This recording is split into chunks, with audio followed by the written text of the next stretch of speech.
Okay जी, बिस्मिल्लाह रहमान रहीम। So the next is lecture number 44। ठीक है जी। ओके, नेक्स्ट इसमें हम क्लिनिकल केस स्टार्ट करते हैं। 4 year old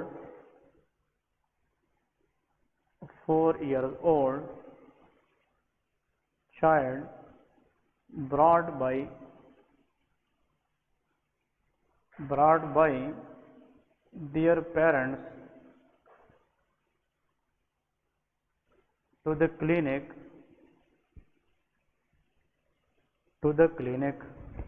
with history of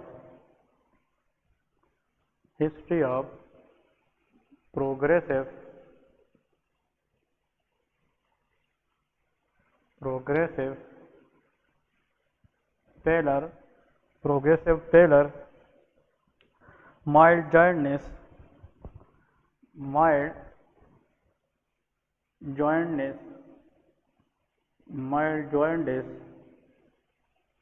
on and failure to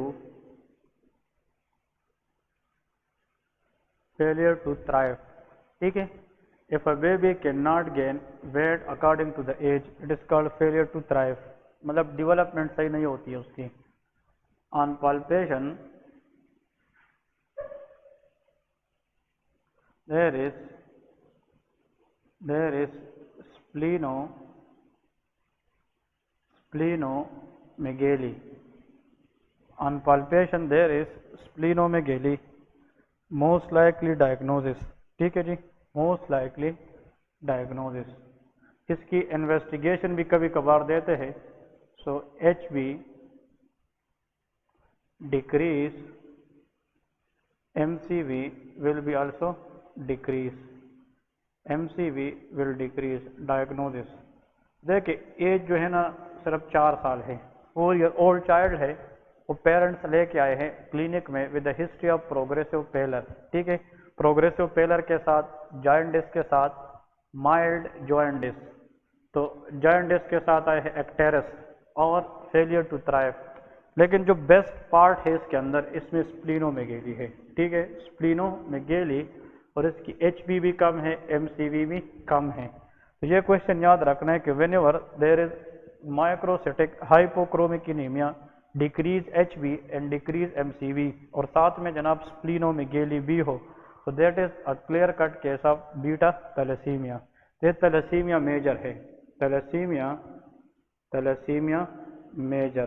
ठीक है जी, ये थैलेसीमिया मेजर। अब थैलेसीमिया मेजर, थैलेसीमिया माइनर या थैलेसीमिया प्रॉपर, इसमें क्या फ़र्क है उसको देखते हैं for the exam MCQs purpose. देखें, a condition in which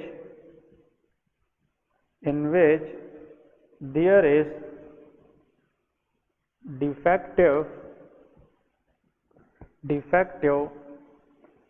and underproduction of globin chain is in globin chain in hemoglobin। इसका मतलब ये है कि थैलेसीमिया तब होता है when there is a defective synthesis in the globin chain। as we discussed in the previous lecture कि जो हीमोग्लोबिन है, haemoglobin it is made up of 2 things. एक साइड पे आप लोग हीम लिखे, ये हीम से मेरा है और ग्लोबिन से। So haemoglobin is made up of haem and globin. इसका मतलब ये है कि अगर फॉर एग्जांपल इस ग्लोबिन को हम देखें तो globin is further composed of 2 alpha chain and 2 beta, if we were talking about HbA adult haemoglobin. तो इसका मतलब ये है globin is a protein, globular protein, और हर एक प्रोटीन कैसे बनती है, अमाइनो एसिड से बनती है। इसका मतलब कि एक ग्लोबिन के अंदर in a single haemoglobin there is around about 574 amino acids. इसके मतलब ये है कि एक हीमोग्लोबिन के अंदर जो टोटल ग्लोबिन अमाइनो एसिड्स होते हैं वो राउंड अबाउट कितने होते हैं, 574। इसका मतलब ये है कि अगर फॉर एग्जांपल इसका मतलब ये बन गया कि 574 ये अमाइनो एसिड ग्लोबिन चेन में है, अगर इस अमीनो एसिड की नंबर में रिडक्शन आ जाए, ये कम हो जाए, या अल्फा चेन में कम आ जाए या बीटा चेन में, तो इससे हीमोग्लोबिन पे असर पड़ेगा। And there is defective globin chain synthesis, जिसमें अमीनो एसिड की नंबर ही कम हो जाए, इससे जो एनीमिया होती है उसको हम थैलेसीमिया कहते हैं। तो अगर फॉर एग्जांपल इधर का मसला हो अल्फा चेन, तो उसको अल्फा थैलेसीमिया कहेंगे, there will be alpha thalassaemia. और अगर ये मसला इसमें हो तो इसको हम बीटा थैलेसीमिया कहते हैं, that is beta thalassaemia. Question ये है एमसीक्यूज, यहाँ पे इसके साथ जल्दी बेसिक्स पॉइंट ऑफ व्यू के साथ कुछ एमसीक्यूज ऐड करें। The gene responsible for alpha chain, alpha chain के लिए जो जीन है present on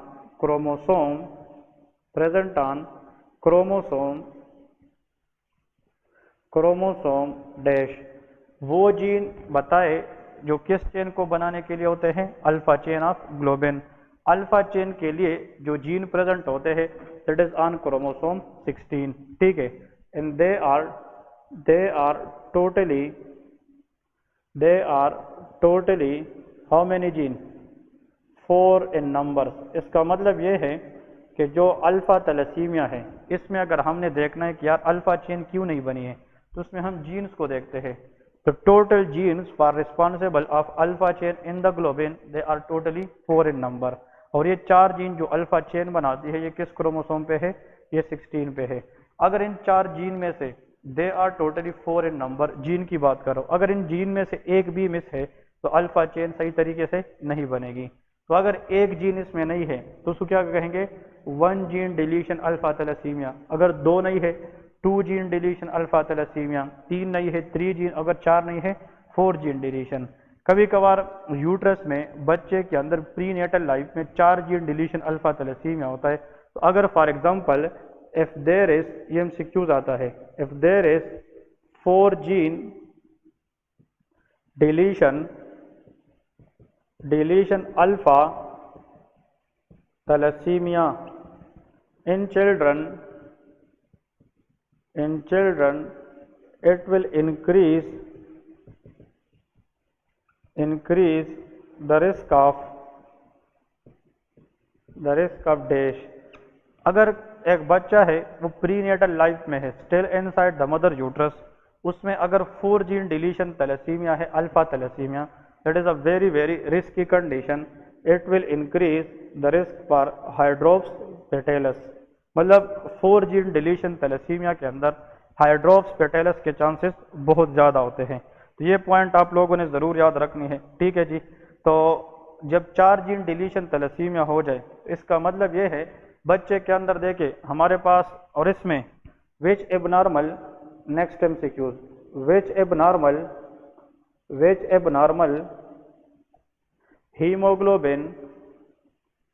hemoglobin is present in 4 allele या 4 जीन डिलीशन थैलेसीमिया। हाँ जी, कौन सा हीमोग्लोबिन है जो हमें मिलेगा सीरम के अंदर अगर बच्चे में कितने जीन डिलीशन हो जाए, 4 जीन। उस हीमोग्लोबिन को हम क्या कहेंगे, इट इज कॉल्ड HB बाट। इसको हम क्या कहते हैं, HB बाट। HB बाट is abnormal hemoglobin that is usually present especially in those cases where there is 4 gene deletion alpha thalassemia। अब आप लोग कहोगे कि इसके पीछे कंसेप्ट क्या है, इसका मतलब क्या है। ये बहुत आसान है। देखें, नॉर्मली जो ग्लोबिन चेन है, ग्लोबिन, तो हीमोग्लोबिन के अंदर जो ग्लोबिन चेन है नॉर्मली, इसके अंदर क्या होता है, 2 अल्फा होता है। ये फीटल हीमोग्लोबिन की बात करो, चिल्ड्रन, तो प्रीनेटल लाइफ में 2 अल्फा के साथ क्या होता है, 2 गेमा, क्योंकि बीटा तो एडल्ट हीमोग्लोबिन में है। ये किस हीमोग्लोबिन की बात करते हैं, फीटल।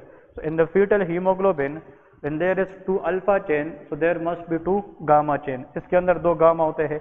अब मुझे ये बताए इस अल्फा चेन को बनाने के लिए कितने अलील्स या कितने जीन चाहिए, 4 जीन चाहिए। अगर सारे के सारे 4 जीन डिलीट हो जाए, डिलीशन, तो ये अल्फा चेन बनेगी, no, there will be no alpha globin chain, no alpha chain. जब 2 अल्फा नहीं होंगे तो इन दोनों की कमी को पूरा करने के लिए ये गामा चेन क्या हो जाएगी, बढ़ जाएगी, इज अ कंपनसेटरी मैकेनिज्म। और दो ये है, दो मजीद, तो 4 गामा चेन की आपस में एक क्लम बन जाएगी। हीमोग्लोबिन में क्या बन जाएगी, एक clump. Aggregation of globin chain inside hemoglobin when there is no alpha chain. This aggregation of gamma chain in the globin present in hemoglobin is called HB Bart. इसको HB Bart कहते हैं। तो HB Bart के अंदर aggregates of which chain बन जाती है, aggregate of gamma chain. ये MCQs याद रखें, एग्रीगेट ऑफ गामा चेन। तो अल्फा चेन और gamma chain both are normally present in the foetal haemoglobin. लेकिन अगर 4 जीन डिलीशन अल्फा थैलेसीमिया हो और उसमें अल्फा चेन बन ही ना जाए, तो इन दोनों की कमी को पूरा करने के लिए कौन सी चीज बढ़ जाएगी, गामा। तो गामा दो अपने भी है, दो मजीद बन जाएंगे और वो चारों के चारों आपस में क्लम्प्स बनाएंगे, प्रिसिपिटेट बनाएंगे, और उस क्लम्पिंग ऑफ गामा चेन को together in a globin inside haemoglobin हम क्या कहते हैं, HB Bart कहते हैं। तो जब भी एग्जाम में HB Bart की जिक्र आ जाए, HB Bart will be how many allele या gene deletion thalassaemia, that will be 4 gene deletion alpha thalassemia. Next question देखे, तो how many genes are required for alpha chain formation, 4। लेकिन अगर हम बीटा चेन की बात करें, दो बीटा चेन को बनाने के लिए जो इन्फॉर्मेशन होती है वो क्रोमोसोम 11 पे होती है, और इसके लिए कितने जीन चाहिए, 2 जीन चाहिए। तो यहाँ पे लिखे द 2 genes required या 2 allele required for the beta chain, beta chain बनाने के लिए 2 जीन चाहिए which is present on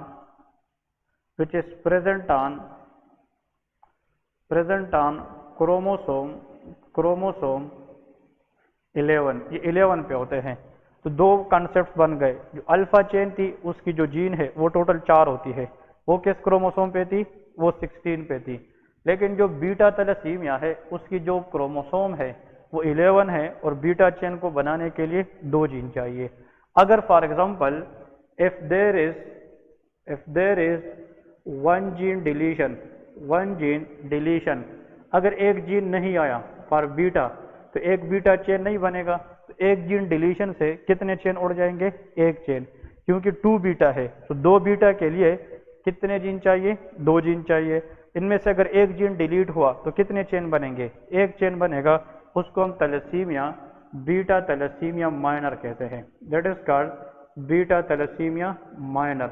beta thalassaemia minor का मतलब यह है कि 1 जीन डिलीशन है, क्रोमोसोम 11 के ऊपर एक चेन बन गया है और एक चेन नहीं है। लेकिन अगर 2 जीन डिलीशन है और बीटा ग्लोबिन चेन बिल्कुल एब्सेंट है, तो if there is 2 gene deletion, अगर दोनों जीन डिलीशन हो जाए तो इसको हम थैलेसीमिया, बीटा थैलेसीमिया मेजर कहते हैं। So this is very very dangerous. जो beta thalassaemia minor in thalassaemia major, thalassaemia major is a dangerous, it is a symptomatic condition. जो बीटा थैलेसीमिया है, बीटा थैलेसीमिया, इसमें जो बीटा चेन है वो under produce होता है, ठीक है। द रीजन इज कि इसके अंदर जो एक जीन है वो सही तरीके से नहीं बनती, इट इज एसिम्टोमेटिक, ये एसिम्टोमेटिक है। लेकिन जो बीटा थैलेसीमिया मेजर है उसमें जो बीटा चेन है वो एब्सेंट होता है। वो क्या होता है, एब्सेंट होता है। तो इधर इसका मतलब ये है, अगर फॉर एग्जांपल सुन ले, अगर ये बीटा चेन है, this is beta chain, this is beta chain. अगर मैं कहता हूँ कि यार बीटा चेन में 1 से लेके 100 अमीनो एसिड चाहिए, प्रैक्टिकली अगर कोई याद करे जो बुक के हिसाब से single beta chain contain from 1 to 146 amino acids, तो कितने बीटा चेन है, 2। तो इन दोनों को मिलाकर जितने अमीनो एसिड आते हैं वो 146 प्लस 146, ये 2 बीटा चेन होंगे। अगर इस एक बीटा चेन में इतने अमीनो एसिड आ जाए, इसका मतलब कि 246 की बजाय कितने आ जाए, 200। इसका मतलब कई एक जीन का इशू है जो चेन आगे बढ़ा नहीं सकता। तो if there is under production of beta chain, that will be thalassemia minor. लेकिन अगर बीटा चेन है ही नहीं, एब्सेंट है, तो इसका मतलब दोनों जीन ही नहीं है जो चेन ही नहीं बना सकता, तो इसका मतलब इसको थैलेसीमिया मेजर कहते हैं। कौन सा एसिम्टोमेटिक है, thalassemia minor patient is asymptomatic, thalassemia major is always symptomatic. Thalassemia major के जो सिम्टम है वो आप लोग लेके severe microcytic hypochromic anaemia, number 1 severe microcytic hypochromic anaemia, ठीक है, हाइपोक्रोमिक इनीमिया। ओके, अब अगर फॉर एग्जांपल इसमें मैसिव स्प्लीनोमेगेली, जो स्प्लीन का साइज है वो इतना इनलार्ज हो जाता है कि उसकी जो टिप है वो अम्बिलिकस को क्रॉस कर जाती है। So there is massive splenomegaly. Next point ये है, इसमें हेपेटोमेगेली भी हो सकती है और मैसिव स्प्लीनोमेगेली भी हो सकती है। नेक्स्ट इसमें लेके कि देयर इज चिपमंक फेसेस, जो फेशियल एबनॉर्मेलिटी है चिपमंक फेसेस, क्योंकि जो एक्स्ट्रा मेडुलरी इरिथ्रोपोइसिस है वो बढ़ जाती है, जो स्कल बोन है वो कहाँ पे बाहर की तरफ प्रोट्रूड कर जाती है। So when the skull bone is coming toward outside, protrusion outside करती है, तो उससे जो फेशियल अपीयरेंस है वो क्या दिखती है, chipmunk face. Crew cut appearance on the skull, मतलब जब हम एक्सरे करते हैं तो there will be crew cut appearance on the X ray skull bone, crew cut appearance in skull bone on X ray, it is also seen in what, thalassaemia, ठीक है। और thalassaemia major के अंदर ये भी आप लोगों ने याद रखना है कि इंक्रीज रिस्क ऑफ जिसको थैलेसीमिया मेजर हो उन लोगों को parvovirus B19 and EBV Ebstein Barr virus infection की चांसेस ज्यादा होती हैं। पार्वोवायरस B19 डेंजरस कॉम्प्लिकेशन क्या करा सकती है, parvovirus B19 can cause bone marrow suppression, ये बोन मेरो सप्रेस करके पेन साइटोपिनिया करा सकती हैं, ठीक है जी। तो ये जनाब थैलेसीमिया के बारे में पॉइंट्स थे। और थैलेसीमिया में मैसिव स्प्लीनोमेगेली, ऐसी इनीमिया जो मैसिव स्प्लीनोमेगेली कराए, that is most likely thalassemia. Clear है। नेक्स्ट पॉइंट लेके कि इन्वेस्टिगेशन ऑफ चॉइस, एग्जाम में ये क्वेश्चन भी आता है कि what is the investigation of choice. Thalassemia के लिए investigation of choice that is HB electrophoresis. तो HB electrophoresis that is done चाहे अल्फा थैलेसीमिया या बीटा हो, ठीक है। HB electrophoresis, this is a test which is considered nowadays investigation of choice for the thalassemia patient। फिर treatment में अगर आ जाए रिपीटेड ब्लड ट्रांसफ्यूजन, इन बच्चों को हम क्या कराते हैं, रिपीटेड ब्लड ट्रांसफ्यूजन, मतलब बार बार इनको हम क्या करते हैं, बाहर से ब्लड ट्रांसफ्यूज करते हैं। So repeated blood transfusion is a mainstay treatment for the thalassaemia patient. इसके बारे में एक और MCQ इसके साथ ऐड किया जाता है एग्जामिनर, वो भी हम यहाँ पे देखते हैं क्योंकि वो भी कई मरतबा एग्जाम के अंदर आया है, ठीक है। उसमें लिखे a young girl presented with fatigue lethargy mild jaundice, a young girl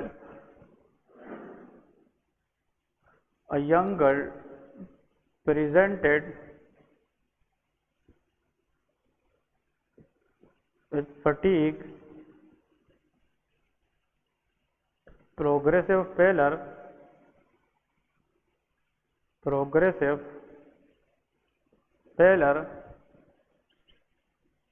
mild jaundice, progressive pallor, mild jaundice and having splenomegaly,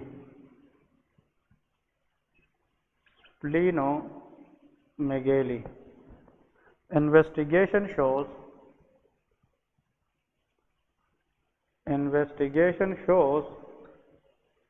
decrease HB,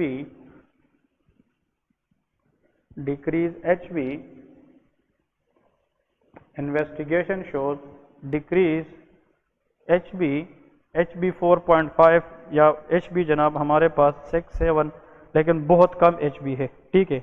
decrease MCV, HB में यहाँ पे ये लिख सकता हूँ HB इज इक्वल टू 6 ग्राम पर DL। फिर जनाब लेके MCV 50 फेमटोलीटर, कम है ना क्योंकि 80 तक नॉर्मल होता है, ठीक है। फेराटेन इज 2000, मतलब 2000 आयरन बहुत बहुत ज़्यादा है, ठीक है। Next best step in the treatment. हाँ जी, anyone in the class can comment कि which case we are going to discuss. What is this? Young girl है, उसमें जो सिम्टम्स दिए गए हैं, progressive pallor, mild jaundice, splenomegaly, ये कौन सी कंडीशन है? It is most likely thalassaemia. मैंने बताया था कि जब एच बी कम हो और साथ में उसमें एमसीवी भी कम हो, साथ में प्रोमिनेंट स्प्लीनोमेगेली हो, तो that is the clue toward thalassemia. अब ये फीमेल थैलेसीमिया की पेशेंट है, लेकिन उसका उसका जो ये 50 फेमटोलेटर 50, लेकिन इसका फेराटिन क्या है? बहुत बहुत ज़्यादा है। वजह क्या है? Why there is very very high ferritin? What is the treatment of thalassaemia? Repeated blood transfusion. अगर हम बार बार ट्रांसफ्यूजन करेंगे तो उसमें ब्लड के अंदर आयरन होता है कि नहीं? तो फेराटिन लेवल थैलेसीमिया की ट्रीटमेंट में क्या हो जाती है? विद द टाइम बढ़ जाती है। अब इस फीमेल को किस चीज़ की रिस्क है? सेकेंडरी हीमोक्रोमाटोसिस, आयरन ओवरलोड की है। तो हम ऐसा ड्रग देंगे जिससे हम एक्सेस आयरन को क्या करें? बाहर फ्लश करें। Answer is desferrioxamine. Desferrioxamine that is the what? Desferrioxamine that is iron chelator. याद है कि नहीं? ये क्या है? आयरन चीलेटर है। ये वो ड्रग है जिससे हम एक्सेस आयरन को बॉडी से बाहर क्या करते हैं? फ्लश कर देते हैं। तो आप लोगों को कभी कभार इस तरह का क्वेश्चन देखकर कंफ्यूज कर देते हैं। तो that is the same thalassemia major patient history, but ऐसा थैलेसीमिया मेजर पेशेंट हिस्ट्री जिसमें फेराटिन बहुत ज़्यादा हो। इसका मतलब कि इस फीमेल को बार बार रिपीटेडली ब्लड ट्रांसफ्यूजन लगाई है, जिसकी वजह से dangerously the iron level is very very high. और अगर आयरन मुख्तलिफ जगहों पर जाकर बढ़ जाए, it can cause severe damage to different vital organ including liver, including pancreas. ये बीटा सेल पे जाकर डिपोजिट हो जाती है, ब्रोंजिंग डायबिटीज कराती है, और स्किन के ऊपर हाइपर पिगमेंटेशन। तो ये हमने हीमोक्रोमाटोसिस में भी पढ़ा था कि whenever there is iron overload condition, it will try to deposit on the liver. Iron can also deposit on the spleen. It can deposit on the skin as well. Clear है? So this is what you people should know. For what? Answer is डिस्फेरोक्सामीन is iron chelator. इसके जरिए हम क्या करते हैं? Iron चीलेटर को बाहर निकालते हैं। ठीक है, ओके। नेक्स्ट जनाब लेके एक और कंडीशन, एमसीक्यूज लेके एक और क्लिनिकल केस की तरफ जाएंगे। This case also very very important. एक और क्लिनिकल केस की तरफ जाते हैं which is also make a lot of difference while solving the MCQs question. A 26-year-old male presented to the clinic with history of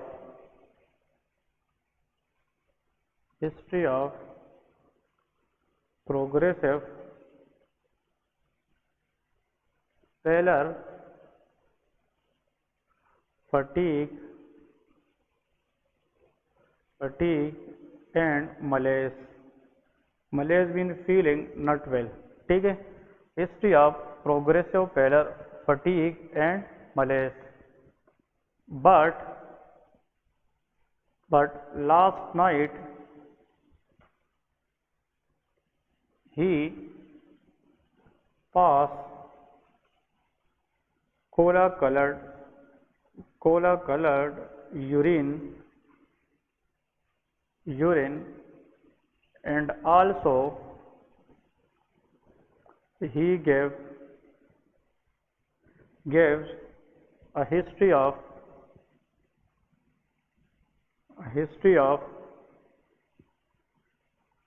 taking anti-malarial, and also he gave a history of taking anti-malarial agents. Investigation shows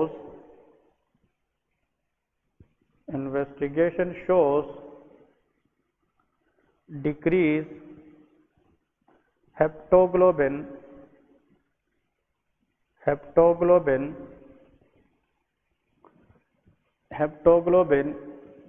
increase decrease HB. इसमें आप लोग increase bilirubin भी दे सकते हैं। Most likely diagnosis, ये क्या है? This is another case of anaemia. ये भी इनीमिया की एक और जनाब वेराइटी है, ठीक है। इसमें इम्पोर्टेंट बात जो आप लोगों ने याद रखनी है, देखें 26-year-old male presented to the clinic with a history of progressive pallor, fatigue and malaise. Pallorness, fatigue और malaise, these are some general features of anemia. ये non-specific general features of anemia है। But last night he passed cola-colored urine. That's the one of the point to be noted in the exam. Cola-colored urine. जैसे Cola coloured urine अगर respiratory tract infection के बाद हो जाए after 2 to 3 week, वो post streptococcal glomerulonephritis है, PSGN, वो अलग चीज़ है। उसमें किडनी प्रॉब्लम्स आएगी और उसको उस केस के अंदर 2 से 3 हफ्ते पहले सीवियर एक अटैक ऑफ सोर थ्रोट होता है, ठीक है। यहाँ पे ये नहीं है, लेकिन यहाँ पे इसको कोला कलर्ड यूरिन जो आई है, इसकी पीछे इसमें रीज़न ये दी है कि वो साथ में क्या चीज़ ले रही है, एंटी मलेरियल ड्रग भी ले रही है और इसका हेप्टोग्लोबिन भी कम है। अब व्हाट इज हेप्टोग्लोबिन, ये भी हम पढ़ेंगे। तो ये दो condition, if there is a history of cola coloured urine in a patient while taking anti-malarial drug, that will be a classical case of what?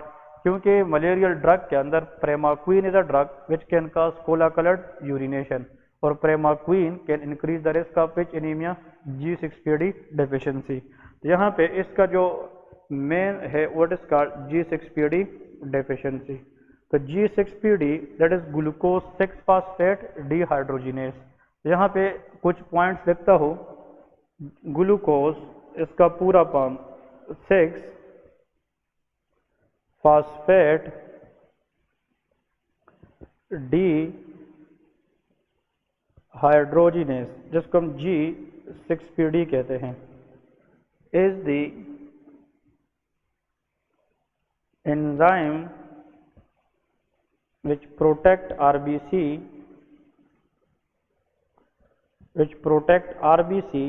lysis by producing NADPH. NADPH stand for nicotinamide adenine dinucleotide phosphate hydrogen। कहते हैं कि जो G6PD है, G6PD की अगर level normal है, ये body में ठीक है, it will prevent RBC lysis by continuous production of NADPH। अब हम इसकी बात करेंगे what is the meaning of this sentence. इसका मतलब ये है कि सेंटेंस ये बताती है कि जब G6PD हो तो RBC लाइसिस के चांसेस बॉडी में कम होती है, क्योंकि वो प्रोटेक्ट करती है, और G6PD ना होने की वजह से क्या होगी, RBC lysis which will lead to anemia. अब how? The reason is if this is the RBC which is a biconcave shape, for example this is RBC, ये RBC है, ठीक है। ये याद रखना है RBC every time undergo some oxidative stress। मतलब ये है कि यहाँ पे ऑक्सीडेटिव स्ट्रेस से मुराद क्या है, ऑक्सीडेटिव स्ट्रेस कहते हैं कि जो RBC है at all the time in the blood undergo some oxidative stresses. Oxidative stress mean free radical formation. Free radicals. What are free radicals? Free radicals are those particles which produce and metabolism of different substances, and they can try to damage the human tissues या cells। मतलब free radical are not good for the body. Free radical क्या करती है, ये body के अंदर different tissues या cell को डैमेज कर देती है। फ्री रेडिकल की एग्जांपल्स कौन कौन सी है? फ्री रेडिकल H2O2 भी होता है, hydrogen peroxide, free radical O- oxygen atom, free radical hydroxide ion भी होता है। The most danger free radical for human tissue to be toxic that is hydroxide ion, ये OH आयन होता है, ठीक है। तो फ्री रेडिकल हमारे पास, infection is one of the oxidative stress. Infection के अंदर भी ऑक्सीडेटिव स्ट्रेस बढ़ जाती है, पर इन्फेक्शन के बाद फेवाबीन यूजर, फेवाबीन जो लोग खाते हैं उसमें भी ऑक्सीडेटिव स्ट्रेस, उसको फेविज्म के साथ हम फिर कोरिलेट करेंगे, ठीक है। और कुछ ड्रग्स ऐसी है which increase the lysis of RBC especially in a stressful oxidative stressful situation। वो कौन कौन सी ड्रग है? Number 1 anti malarial which is called of primaquine. एक तो प्रेमाक्वीन है, प्रेमाक्विन के दो एमसीक्यूज है। Primaquine increase the risk for RBC lysis, increase the risk of G6PD, और primaquine also is the drug of choice use in the relapse cases of malaria. मतलब malaria की जो रिलैप्सेस होती है उसके अंदर वाइवल ओवैक्स मलेरिया जो होती है उसमें ड्रग ऑफ द चॉइस है। फिर नेक्स्ट देखिए sulfonamide. Sulfonamide can also increase the risk for G6PD deficiency. इसके बाद एक ड्रग है जो लेप्रोसी लोग यूज करते हैं, that is called dapsone. Dapsone G6PD की डेफिशिएंसी चांसेस बढ़ा सकती है। Another drug used in UTI is called nitrofurantoin. Nitrofurantoin UTI वगैरह रीनल सिस्टम के पैथोलॉजीज में ज़्यादा यूज होती है। तो ये भी क्या करा सकती है, G6PD डिफिशिएंसी की चांसेस को एनहांस कर सकती है, ये बढ़ा सकती है। तो इसका मतलब ये है, ये कुछ कंडीशंस है, ये कुछ कंडीशन है जो G6PD जो ये कंडीशन ऑक्सीडेटिव स्ट्रेस बढ़ाती है और oxidative stress increase the risk of RBC lysis. अब नॉर्मली हमारी आरबीसी की लाइसिस क्यों नहीं होती? We all have RBC in our blood but they can not lyse, उसकी लाइसिस तो नहीं होती। In spite of these oxidative stress फिर भी आरबीसी की लाइसिस नहीं होती, क्योंकि हमें इस एंजाइम से क्या मिलती है, NADPH। क्वेश्चन सुन ले, इसका मतलब ये है जो G6PD है, G6PD this is a rate limiting enzyme. Rate limiting ये एंजाइम है, rate limiting enzyme of what, HMP shunt, hexose monophosphate shunt. ये इस शंट का रेट लिमिटिंग एंजाइम है, ग्लूकोज 6 फॉस्फेट डिहाइड्रोजिनेज। अब ये एंजाइम क्या करता है, this enzyme in HMP shunt produce NADPH। ये क्या प्रोड्यूस करता है, NADPH। जब G6PD एंजाइम इस पाथवे में काम करता है तो उस पाथवे में साइड बाय साइड क्या प्रोड्यूस होता है, NADPH। NADPH का काम ये है, इधर देखें कि ये बॉडी के अंदर जो प्रोटीन है, one of the powerful natural antioxidant is called glutathione. तो ग्लूटाथायोन कहाँ से आता है, लीवर से आता है mainly.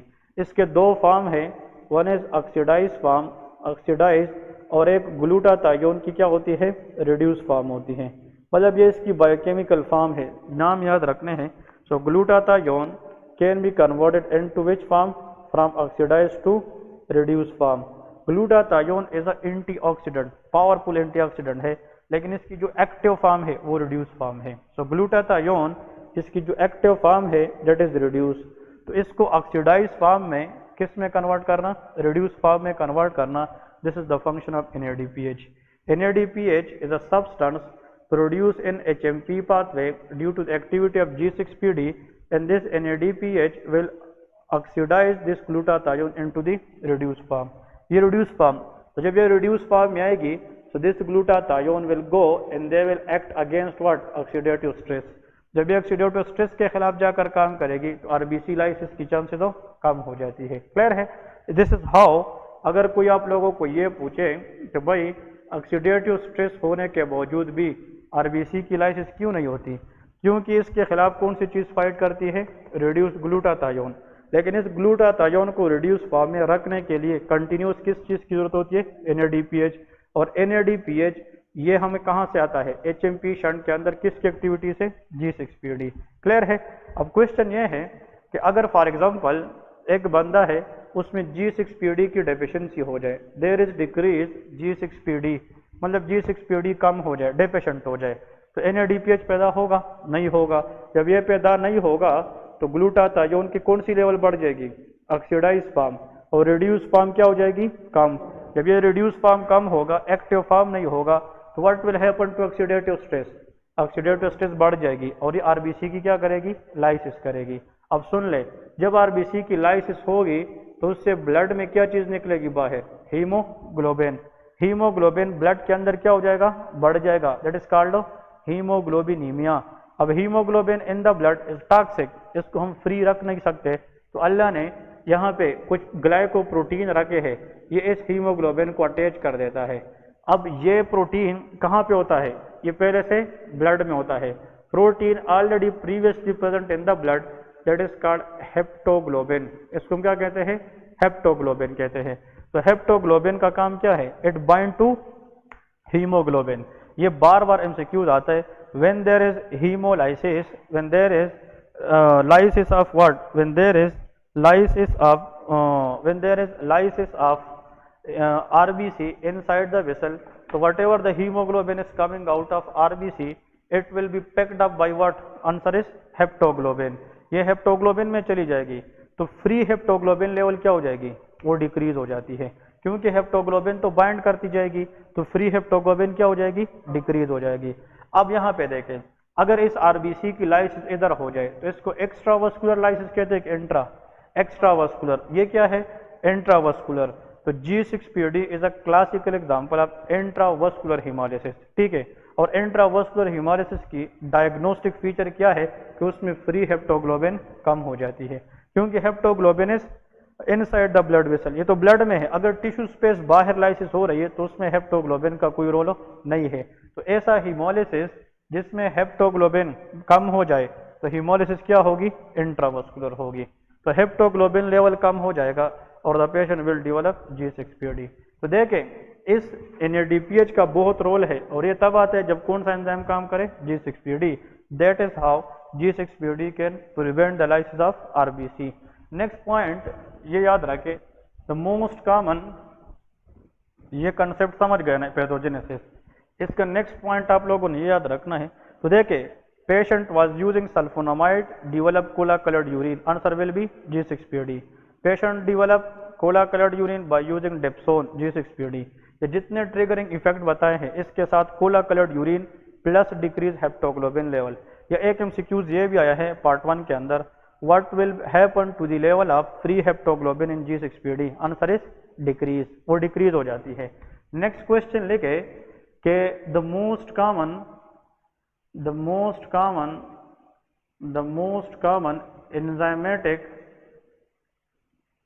Enzymatic deficiency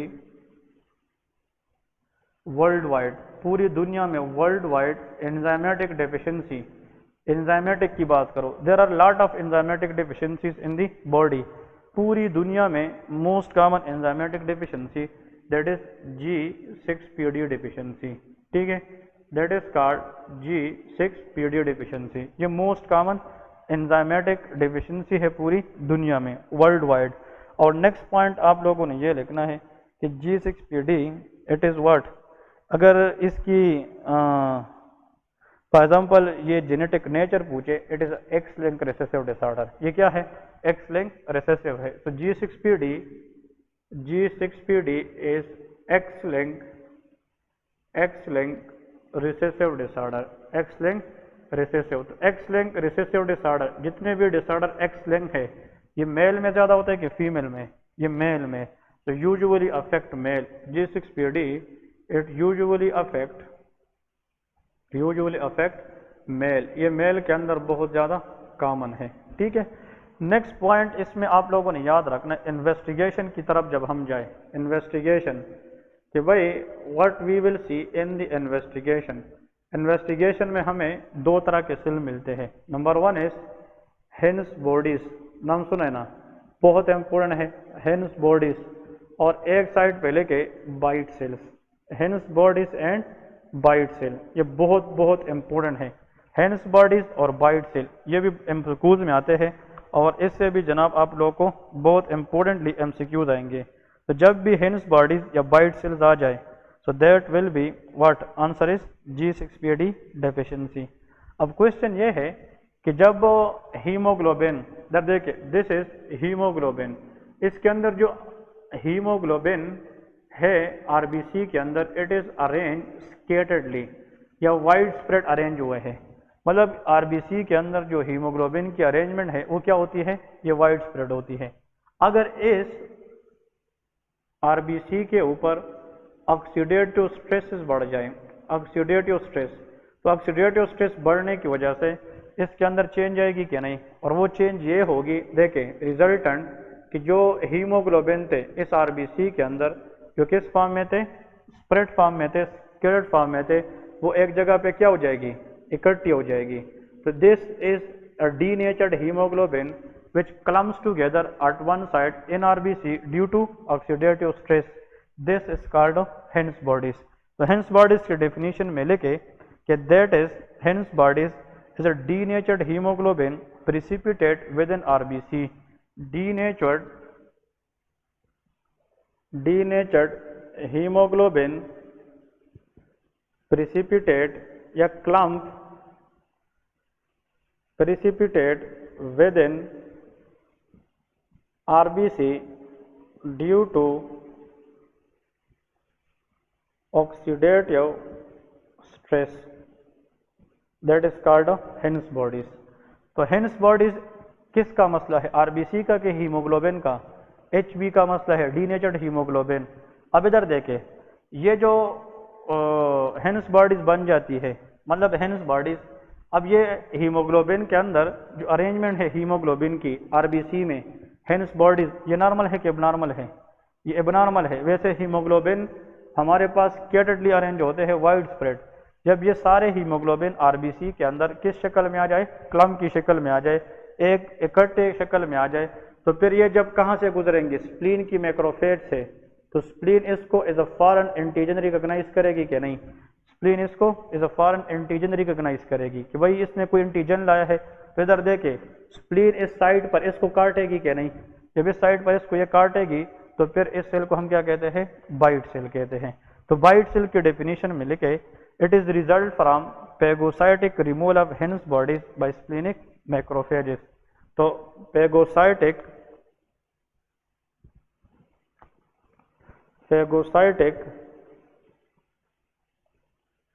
removal of